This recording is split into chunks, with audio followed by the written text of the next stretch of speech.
আবহাওয়া অনুকূলে থাকায় চাঁদপুরে অন্যান্য বছরের চেয়ে এবার মিষ্টি কুমড়ার বাম্পার ফলন হলেও পর্যাপ্ত পাইকারি ক্রেতা না পাওয়ায় পাকা কুমড়োর পচন ঠেকাতে তা গোখাদ্য হিসেবেই বিক্রি করছে চাষিরা।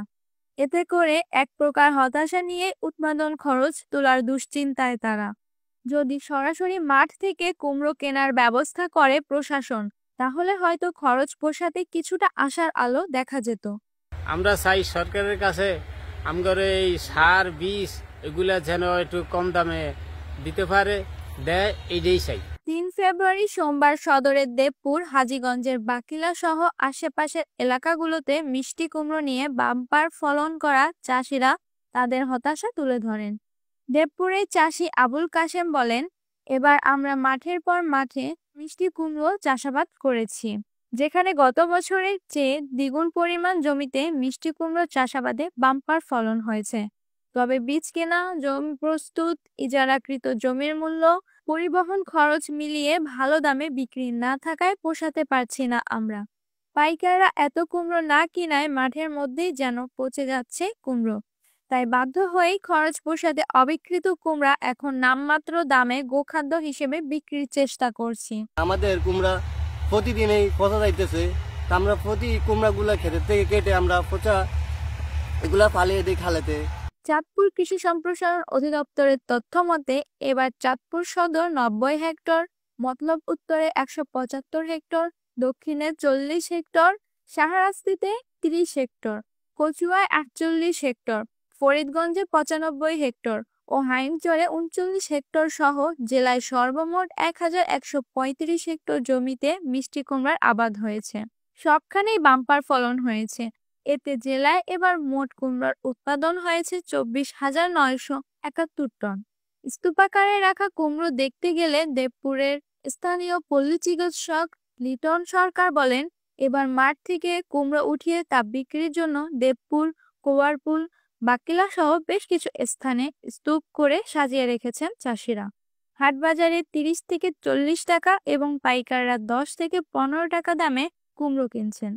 যদিও অন্যান্য বছর দেশের বিভিন্ন অঞ্চল থেকে মিষ্টি কুমড়া কিনতে পাইকাররা সরাসরি খেতে আসতেন, পরে ট্রাক ও পিকআপ ভর্তি করে তারা ভালো দাম দিয়ে যেতেন মিষ্টি কুমড়োর।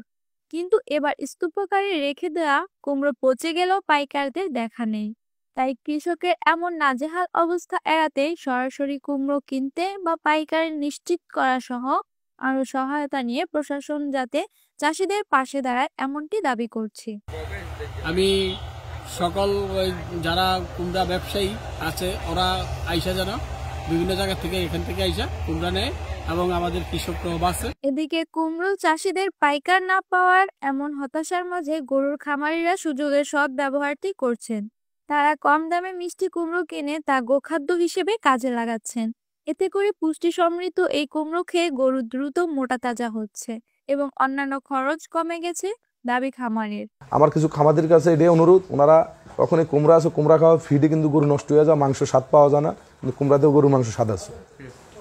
হাজীগঞ্জ পৌরসভার ৯ নং ওয়ার্ডের আলীগঞ্জের গরু খামারি মোহাম্মদ মোহন মিয়া বলেন, এখন পর্যন্ত ২০০ মণ কুমড়া কিনে গরুকে খাইয়েছি, আরো ১-২০০ মণ কিনবো। দিনে ২০ কেজি করে ৪টি গরুকে ৮০ কেজি করে প্রথমবারের মতো কুমড়ো খাওয়াচ্ছি। এতে করে অল্প কিছুদিনের ব্যবধানে গরুর ওজন বেড়ে যাওয়ায় এবং গরু মোটা তাজা হওয়ায় ভালো দামে ৬টি গরু বিক্রি করছি, আরো ৪টি বিক্রি উপযুক্ত হচ্ছে।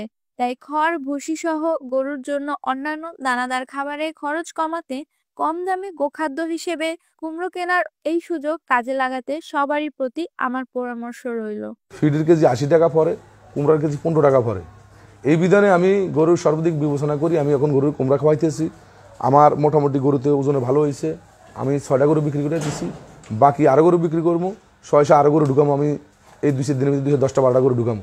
অপরদিকে পুরো জেলার অধিকাংশ কুমড়ো স্তূপ করে বেচা বিক্রি হয় হাজীগঞ্জের বাকিলা ইউনিয়নে। তাই দূর দূরান্ত থেকে বড় বড় ট্রাক এসে এখান থেকেই কুমড়ো ভর্তি করে নেয় ট্রাকে। যেহেতু এবার পাইকার কম, তাই পরিবহন খাতে যাতে খরচ কম লাগে সেদিকে নজর রেখে চাষিদের পাশে থাকার আশ্বাস দিলেন বাকিলার ইউপি চেয়ারম্যান মোহাম্মদ মিজানুর রহমান। তিনি বলেন, যেহেতু কুমড়ো বাকিলা বাজার ও এর আশেপাশে এনে স্তূপ করে রাখা হচ্ছে, তাই আমি চেষ্টা করব কুমড়া পরিবহনে যাতে চাষিদের খরচ কম লাগে এবং তারা লাভবান হয়। এই ব্যাপারে আমার তরফ থেকে আমি যতটুকু সম্ভব আমি সহযোগিতা করব, যেন তারা ন্যায্য মূল্য পায় এবং কৃষকরা যেন উৎসাহিত হয়।